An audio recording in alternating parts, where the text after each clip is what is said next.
Every 4 years, the football world thinks it knows exactly how the story ends. The same names, the same powers, the same empires raising the same golden trophy. And every single time, the world nods along, satisfied, unsurprised, certain that the order of things will never change. But this is 2026, and something is different. 2 teams, 2 continents, 2 stories the football world has spent decades ignoring: Morocco, USA, and nobody is ready for either of them. Welcome to Football Detailing, and let's get started. To understand what Morocco are doing at this World Cup, you have to go back to what happened 4 years ago in Qatar, because Qatar 2022 was not just a tournament run for Morocco. It was proof, written in goals and clean sheets and giant killings, that the old order of football could be broken. They beat Spain. They beat Portugal. They reached the semi-final of the World Cup, and in doing so, they became the first African and Arab nation in the history of football to stand that close to the final. The world applauded. Then the world forgot. Morocco did not forget. Between 2022 and 2026, Morocco qualified for this tournament without losing a single match. 8 games played, 8 wins, 24 points, 0 draws, 0 defeats. They became the first African nation to confirm their place at this World Cup, not because they were given anything, but because they earned everything. Now let us talk about the squad, because this is where Morocco become truly frightening.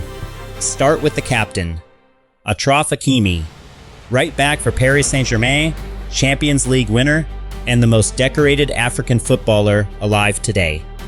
19 major trophies and counting. But statistics do not capture what Hakimi actually does on a football pitch. He plays right back the way most wingers play. He attacks relentlessly. He crosses with precision. And then, when the opposition win the ball back, he is already sprinting into position before most defenders have even registered what has happened. He is the engine, the captain, and the heartbeat of this Morocco side. Then there is Brahim Diaz, born in Spain, could have played for Spain, chose Morocco, and has made that choice look like destiny. At AFCON 2025, he became the first player in the history of the tournament to score in every single group match and then carry that form into the knockout rounds. He finished as top scorer. He is the creative soul of this team, a player who finds space where no space exists, who turns defenders in circles in tight areas, and who can produce a goal or an assist from absolutely nothing. Behind them, Sofiane Amrabat controls the midfield base. He is the shield, the destroyer, the player who sits between the defense and the attack and makes sure opposing teams never get a clean look at Morocco's backline.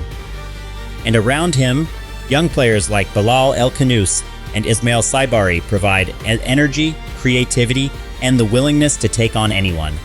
In goal, Yassine Bounou, a man who saved 2 penalties in a World Cup shootout and barely blinked.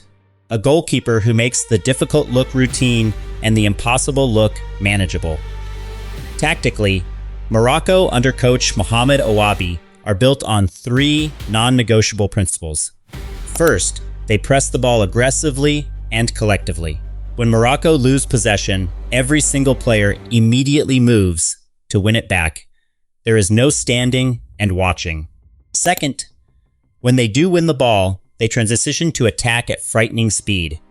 Hakimi overlapping on the right, Brahim Diaz cutting inside, strikers making runs in behind. And third, when they need to defend, they defend as an organized, disciplined unit that is incredibly difficult to break down. This is not a team with one way of playing. This is a team that can hurt you in multiple ways. And that unpredictability is what makes them so dangerous. Now let us talk about the United States of America. Because what Mauricio Pochettino has built with this team is genuinely special. And the 4-1 demolition of Paraguay was just the opening chapter of what could be a historic story. The United States has been waiting for this moment for a very long time. Not just waiting, building, suffering, learning, falling short, and rebuilding again. Because this is not a team that was handed a golden generation. This is a team that went through years of failure, years of tournament exits that left fans frustrated and coaches sacked, and came out the other side with something that no amount of planning can manufacture. A group of players who are genuinely world-class, peaking at exactly the right time on home soil, in front of a nation that is watching football with a level of passion that simply did not exist a decade ago. When Mauricio Pochettino took charge in September 2024, he walked into a program with extraordinary talent and a complicated history. His job was not to find new players.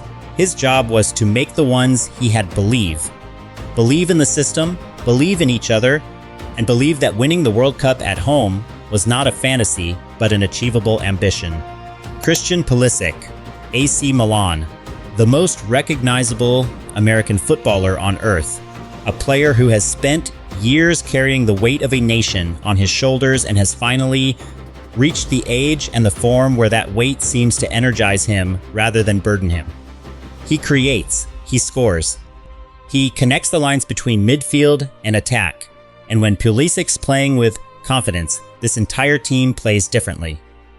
Folarin Balogun, born in England, raised in New York, chose the United States, and has since become one of the most clinical finishers in the squad. Quick feet, sharp movement, composure in front of goal that most forwards spend entire careers trying to develop.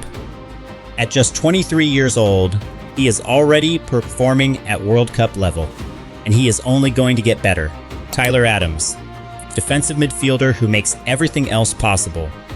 The player who breaks up play, distributes simply, and gives the more creative players around him the freedom to express themselves.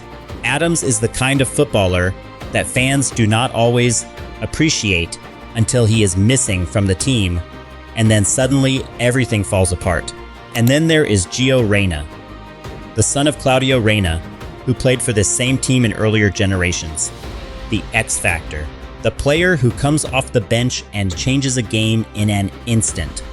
A player who has had a complicated journey within this program, but who, at this World Cup, looks like a man finally at peace with his role, and absolutely lethal when given the ball in dangerous areas. Pochettino's system shifting between a 3-4-2-1 and a 4-2-3-1 and depending on the opponent. But what never changes is the intensity. This team presses from the front. Both fullbacks push high. The midfield is aggressive in winning the ball back. And in transition, they move quickly and directly to their attackers. The beauty of this system is that it suits the players perfectly. Pulisic thrives in the half-space between midfield and attack. Balogun makes runs in behind a high defensive line. Antonee Robinson's pace on the left is a constant threat. We are still in the group stage. There are matches still to be played, points still to be won, and teams still to be navigated. But the evidence for what Morocco and the United States are capable of is no longer theoretical. It is on the scoreline. It is in the footage. It happened. Morocco held Brazil, a team with Vinicius Jr., Rafinha, and one of the most expensive squads ever assembled for a World Cup, to a 1-1 draw. And in the moments where Morocco were dominant, they did not just hold Brazil, they threatened to beat them. The United States dismantled Paraguay 4-1 in a performance so complete that analysts and former professionals spent the entire weekend debating whether it was the best opening World Cup performance the program had ever produced. These are not stories about potential anymore. This is evidence. And the teams who will face Morocco and the United States in the knockout, if they are underestimating either side, are already making the most dangerous mistake in football. They think because they have faced these nations before, they know what to expect. They do not. Morocco 2026 is not Morocco 2022. They are more experienced, more settled, and playing with the belief of a squad that knows exactly how far they can go. And USA 2026 is not USA 2022. This is a team that has been building specifically for this moment, for this tournament, on this soil, in front of these crowds. There is also something that statistics and tactical breakdowns cannot fully capture: the emotional force of what both these teams represent. Morocco plays for an entire continent and for millions of people in the diaspora across Europe and North America who have waited their whole lives to see an African team lift that trophy. The United States plays for a nation that is only beginning to truly fall in love with football, and a home World Cup is exactly the kind of moment that converts casual interest into lifelong passion. That emotional weight is not a burden for these teams. It is fuel. Let me be direct with you. The teams who win World Cups are not always the ones with the most expensive squads, or the longest history, or the most famous names. They are the teams who arrive with the right players, the right system, and the right moment. They are the teams who peak when it matters most.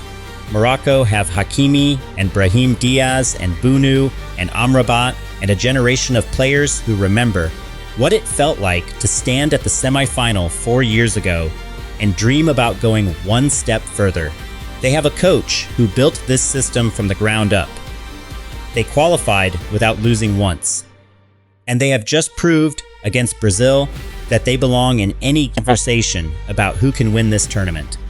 The United States have Pulisic and Balogun and Adams and Reyna and a home crowd that will make opposing teams feel the pressure from the very first whistle.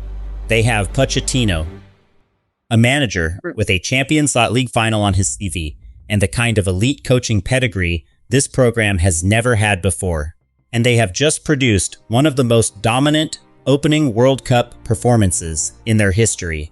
Nobody is ready for Morocco. Nobody is ready for the United States. The question is not whether these two teams can go deep into this tournament. The question is, how far is deep enough? If this video made you think, smash that like button, subscribe to Football Detailing, and drop your prediction in the comments. Can Morocco or USA win the 2026 World Cup? Let the debate begin.